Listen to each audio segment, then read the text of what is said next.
5 cold-blooded killers from Alaska. Alaska's wild wilderness, mountains, and stunning scenery entices a lot of people to live there, but its isolation also attracts people who want to get away from it all for the wrong reasons. The cases on this list introduce you to 5 people who called the last frontier their home and their evil playground. These are 5 cold-blooded killers from Alaska. Number 5. Joshua Wade. At 10 years old, it was clear Joshua Wade from Anchorage, Alaska, suffered from uncontrollable violence. At 12, he was already a petty criminal, and by 19, a full-fledged felon.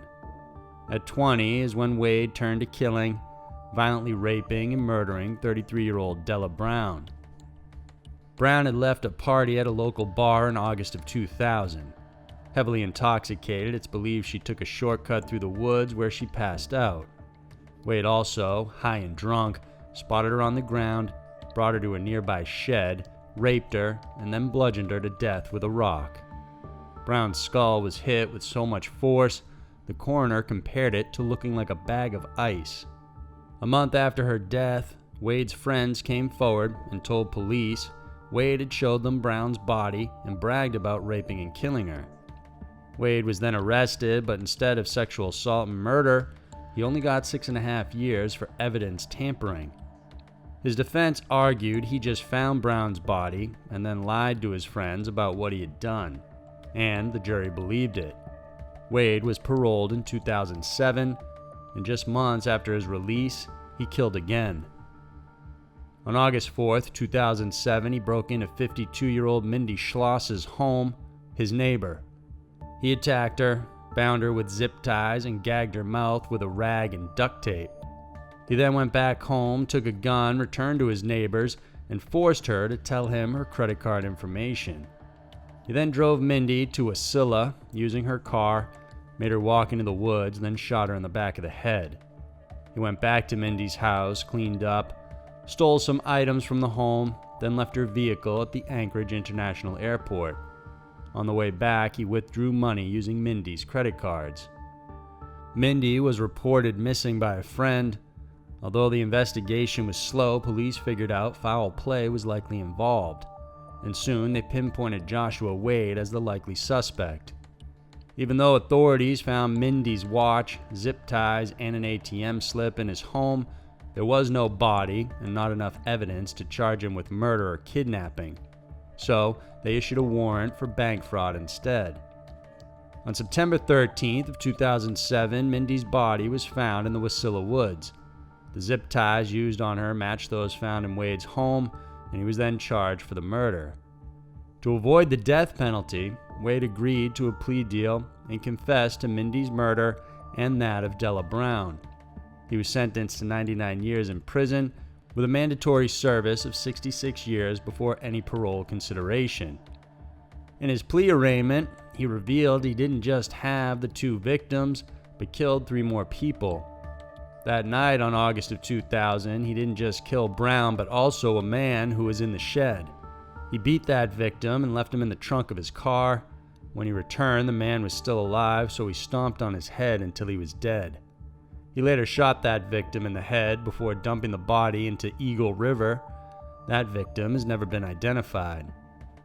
Wade also admitted to 2 more murders. The first was John Martin in 1994. Wade killed him when he was 14 years old by shooting him with a gun.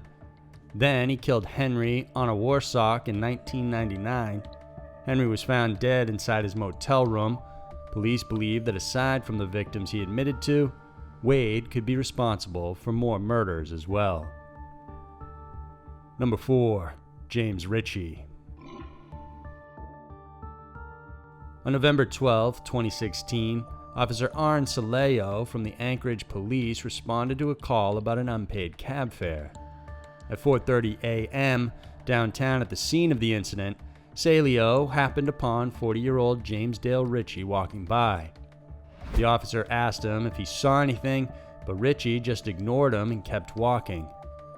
In response, the officer asked the man using his megaphone. Without warning, Ritchie returned to face the officer and opened fire at him, hitting him 4 times. Despite the gunshot wounds, the officer managed to get out of his car, engage Ritchie in a physical fight, and return fire. Another officer from the K-9 unit saw the encounter and fired on Ritchie, killing him. Growing up, Ritchie was a standout athlete in high school. He had a promising athletic career in front of him and was recruited by West Virginia University to play football in 1994. But after a semester, he dropped out and returned to Alaska, then got into drugs and dogfighting. In 2005, he was arrested for home invasion and served 2 years behind bars. It was around this time he got himself a Colt Python handgun. This was the same handgun he used during the exchange with Officer Salao. When police tested the gun, ballistics matched it to 4 unsolved murders committed in the Alaska area. The first 2 murders were of Brianna Fosey, who was 20, and Jason Netter Sr., who was 41. Their bodies were found on a bike path. Netter had repeatedly gotten in trouble with the law in the past, while Fosey was homeless and addicted to drugs. Their bodies were found on July 3, 2016. 26 days later, on July 29th, Ritchie killed 21-year-old Trevion Thompson by shooting him several times as he rode his bike to work. He was the son of his childhood friend Bobby Thompson. After shooting the victim, Ritchie took his bike and kept it. Ritchie then struck again on August 28th by shooting Kevin Turner, who was 34, and 25-year-old Bryant De Husson. Turner was homeless and suffered from mental disorders, while De Husson was just out doing a late-night bike ride after getting his new bicycle. The two were not related. On April 26, 2017, local police held a press conference announcing there was probable cause Ritchie had committed the 5 murders. All the cases are now closed. Number 3. Michael Silca. Retired Army veteran Michael Silca from Hoffman Estates, Illinois, packed all his firearms and decided to drive to Alaska to live in a little mountain cabin. From a young age, he had shown a love for the outdoors. He also kept getting into trouble with the law. Before he even graduated high school, he had been arrested for juvenile offenses, including carrying an antique gun to a park. A neighbor encouraged him to join the Army, and he did, but was discharged the same year he entered for disciplinary violations.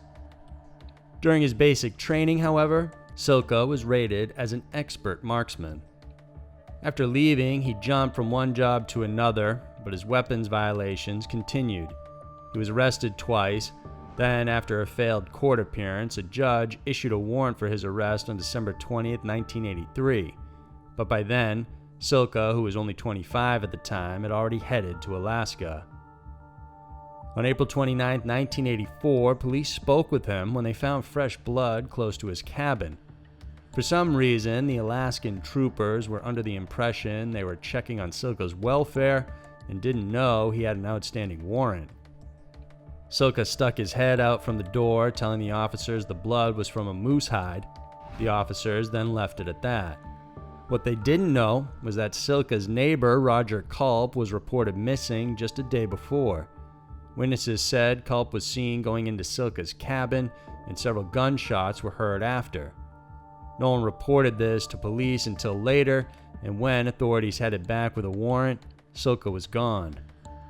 Driving down a dirt road towards the deep Alaskan interior, Silca arrived in the tiny mining town of Manly Hot Springs. In 1984, there were only 70 residents in that town. Driving his 1974 Dodge Monaco, Silca told the residents he encountered that he intended to settle in the area, saying he was a mountain man. The villagers welcomed him and were impressed by his survival skills and marksman ability. Then on May 17th, around 3 p.m., 6 villagers suddenly went missing close to the boat landing at the Tanana River. No one even realized these people were missing until the next day, at which point family members called the Alaskan State Troopers. The wife of one of the victims gave the troopers Silca's license plate, and they knew that they likely had their man. Troopers rushed in with helicopters, planes, and a ground unit. Near the boat landing, they found blood and spent cartridge casings. It wasn't until the afternoon when helicopters and officers spotted Silca upstream in a small tributary of the river. He was using the boat of Fred Burke, one of the missing people. Offered a chance to surrender, Silca responded by shooting at one of the helicopters overhead using his Ruger .36 caliber rifle. He fired and killed Trooper Troy Duncan, hitting him in the head. He also injured Captain Donald Lawrence, hitting him with a shot in the face. Officers returned fire from the moving helicopter, killing Silca and thus ending his rampage. During the investigation, it's believed Silca parked himself near the boat landing and killed off his victims as they headed there. He then dumped their bodies in the ice-cold Tanana River. Later on, 4 of the victims' bodies were recovered, but 3 others have never been found. Number 2. Klutuk. The story sounded like it belonged to a Grimm's fairy tale. A man living in the cold wilderness of Alaska hunts down and brutally kills every trapper, white or indigenous, who he deemed was trespassing on his territory. But a man like this actually did exist in the Alaskan wilderness. His name was Klutuk. An Eskimo, little is known about this legendary trapper. Klutuk was described as standing just 5 feet 4 inches tall and weighing around 140 pounds, but he was said to be a giant among the trappers. Most who were new to the area were warned to stay out of his way because Klutuk was violent and killed any trapper who wandered through his land. His territory lay between the Kuskokwim River and the Cook Inlet, and he was ferociously protective of it. Any trapper who was encroaching on the area, he would kill. Most were found with gunshot wounds. Some he would just violently smash with an axe. It was no different from killing a moose, Klutuk was said to have heard say. Authorities started looking for him starting in 1919, when in that year he reportedly killed 2 natives. Even though physically his size wasn't intimidating, his legendary status grew as rumors spread of his murderous deeds. It was enhanced further when he killed trapper Andrew Kalenvik. Kalenvik was known to be a man with a violent temper and equally feared himself. He was tall and strong, a seasoned outdoorsman, fully capable of protecting himself. Kalenvik was camping with his partner F.F. Peterson and their guide, a man named Butch Smith. They intended to trap near Klutuk's line, and he wasn't happy about it. While the men were in camp, Klutuk showed up with his black dog. Even though they knew it was him, they welcomed the man, and the 3 hatched a plan to tell the authorities Klutuk was at their camp. Smith and Peterson left under the pretense of getting supplies, while Kalenvik stayed to watch Klutuk. But when the men came back, all they found was Kalenvik's bloody body with a large gash in the back of his skull. Nearby was a bloody axe. As the years went by, a lot of trappers simply avoided Klutuk's territory or cautiously made it there and back. The legend grew to such a point that authorities said it was hampering the overall progress of the community. Although officers repeatedly tried to hunt him down, they were always unsuccessful. For over 20 years, Klutuk's legend grew until one day, someone proclaimed the legend had died. An official said he found the dead and decomposed body of Klutuk in his territory. Then another trapper, Fred Hatfield, said he had killed him using poison. Although many still question Hatfield's claim, today Klutuk's name is synonymous with evil, violence, and murder in the Alaskan wilderness. Number 1. Robert Hansen. Born in Iowa, Robert Hansen was the son of a Danish immigrant. His dad was a baker, and Hansen followed suit in the family trade.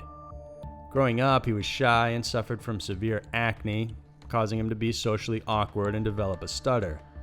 Shunned by girls, Hansen grew up hating women. To escape, he ended up becoming a loner and often accompanied his father to go hunting. He enlisted in the army for a year before getting discharged, then his troubles started. He was arrested for burning down a school bus garage in 1960. In prison, his first wife divorced him. He was repeatedly in and out of jail over the next few years for petty theft. By 1967, with his second wife, of whom he had 2 children, Hansen decided to move to Alaska. He opened a bakery, joined the local hunting club, and was praised for his skill as a hunter and outdoorsman. It wasn't until 17-year-old Cindy Paulson escaped from his grasp that Hansen's mask was lifted for everyone to see. On June 13, 1983, he approached the young woman and told her he would pay $200 for oral sex. When she got inside the car, he pulled a gun on her. He took her to his home, raped and tortured her, then left her chained by the neck to a post in their basement as he took a nap. Afterward, he loaded her into his car and drove her to the airport. Paulson sat handcuffed in the back seat as Hansen prepared his light aircraft for flight. When he returned and got her out, Paulson made a run for it. She was luckily able to flag down a truck driver and head to safety. She asked to be dropped off at a nearby inn, and the truck driver called police to report the incident. Paulson described her perpetrator. When the suspect came up as Hansen, police initially didn't believe he was responsible. A friend of his provided a strong alibi, plus he was meek and had a good reputation in the neighborhood.